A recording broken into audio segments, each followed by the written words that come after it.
Sakwise berangkat sekolah, ngesuk wis wayahe mlebu sekolah kemulet ilmu. Sangu ngesuk gedhe.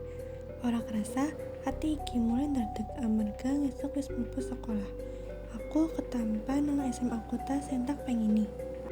Aku wis ra sabar bakal ketemu kanca anyar, guru anyar lan pengalaman anyar.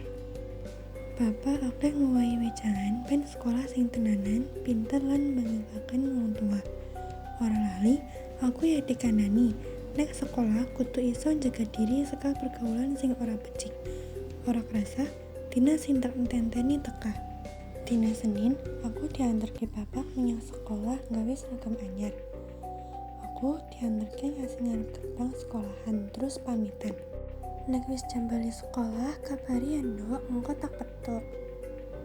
Nggih, Pak, saurku. Aku mulai mlebu sekolah.